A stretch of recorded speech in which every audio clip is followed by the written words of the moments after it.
एक बार की बात है, किसी गांव में एक पंडित रहता था जो दोनों आंखों से अंधा था, जो गांव के बाहर एक झोपड़ी में रहता था। एक दिन उस गांव में एक सेठ के घर रसोई का आयोजन किया गया, जिसमें आसपास के गांव के कई पंडितों को भोजन का निमंत्रण दिया गया। इसी प्रकार गांव के बाहर रहने वाले उस पंडित जी को भी भोजन का निमंत्रण देने के लिए सेठ ने अपने नौकर को भेजा। जब नौकर पंडित जी के घर पहुंचा तो उसने पंडित जी को आवाज लगाई। पंडित जी घर से बाहर निकलकर बोले, कौन है भाई? नौकर ने अपना परिचय दिया और कहा कि गांव में सेठ के घर एक बड़ी रसोई का आयोजन किया जा रहा है, जिसमें आपको भी भोजन का निमंत्रण भेजा है सेठ जी ने। पंडित जी, अच्छा, फिर तो मैं जरूर आऊंगा वहाँ। नौकर, हाँ पंडित जी जरूर, आप तैयार रहना, मैं आपको लेने के लिए आ जाऊंगा। ऐसा कहकर नौकर जाने लगता है।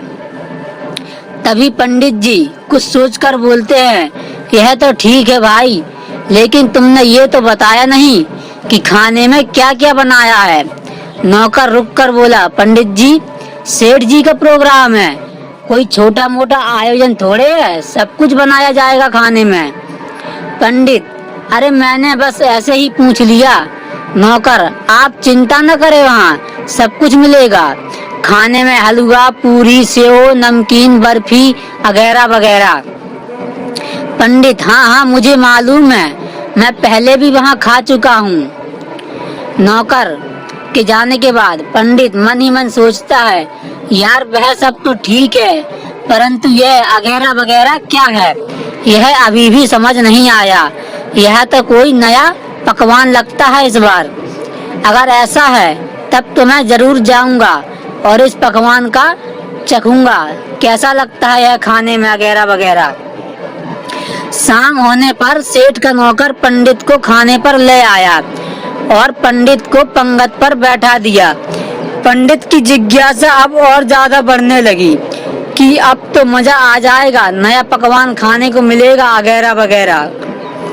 पंडित यह सब सोच ही रहा था कि तभी दोना पत्तल लगाकर भोजन परोसा जाने लगा। अब पंडित जी की सोए इंद्रियां जाग उठी। जब जैसे ही पत्तल में कोई पकवान रखा जाता, पंडित जी लपक कर उसे छूकर देखते कि यह क्या है। फिर कहते, अरे यह तो रसगुल्ला है, यह तो मैं खा चुका हूँ। अरे यह तो बर्फी है, यह तो मैं कई बार खा चुका हूँ, मुझे तो बस वह मिल जाए वगैरह वगैरह। सबसे पहले मैं उसे ही खाऊंगा, बाकी सब बाद में। धीरे धीरे पत्तल भरती गई। पंडित इसी तरह सभी पकवानों को उत्सुकता से जांचता रहा, परंतु उसे अब भी इंतजार था उस अनजान और मायावी चीज का, जिसके लिए वह पूरे दिन भर नमक का पानी पी पी कर अपनी भूख बढ़ाता रहा। वह सोचने लगा, आखिर कब आएगा वगैरह वगैरह, पूरी पत्तल भर चुकी है अब तो। तभी किसी की आवाज आई कि भोजन शुरू किया जाए। तभी पंडित जी, अरे यह क्या, अभी मेरा वो तो आया ही नहीं, कब लेके आओगे? पंडित जोर जोर से बुदबुदाने लगे, अरे ऐसा तो नहीं किसी ने जल्दबाजी में इधर उधर रख दिया हो। पंडित अपने दोनों हाथों से उसे ढूंढने लगे। तभी उन्होंने पत्तल के बाहर एक गोल गोल पत्थर को छुआ तो मन में बड़ी शांति हुई। हाँ शायद यही होगा। अरे कितने मूर्ख लोग हैं, खाने की चीज को कहीं भी ऐसे ही रख जाते हैं। अब पंडित उस गोल गोल चीज को पाकर बहुत खुश थे। तभी उन्होंने सोचा कि यह सब तो मैं बाद में खाऊंगा, पहले इसका ही स्वाद लिया जाए, कैसा लगता है, कैसा स्वाद है इसका। तभी पंडित ने उस अद्भुत चीज को उठाया और जैसे ही मुंह में दबाया, अरे यह क्या, ये तो बहुत भारी और कठोर है। पंडित ने फिर से दांतों को दबाया और इस बार मुंह में जोरदार से आह निकली, अरे भगवान कितना सूखा हुआ है, यह कैसे खाया जाए, इसे तो दांतों से तोड़ना भी मुश्किल है, अब क्या करें इसका। तभी पंडित को एक उपाय सूझा, लगता है इसे फोड़ना पड़ेगा, हो सकता है इसके अंदर कोई गुठली जैसा आइटम निकले।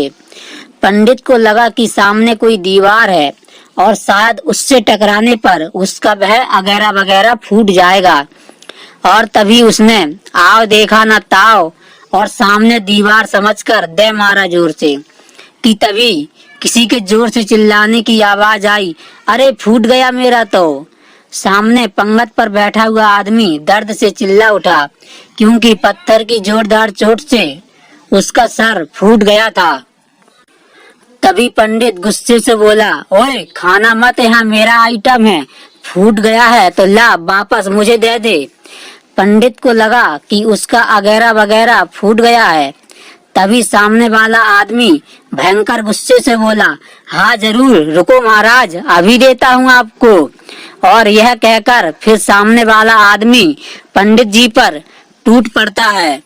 दोस्तों, इस कहानी से हमें यह सीख मिलती है कि हमें लालच नहीं करना चाहिए। लालच बुरी बला है जो हमें संकट में डाल सकती है।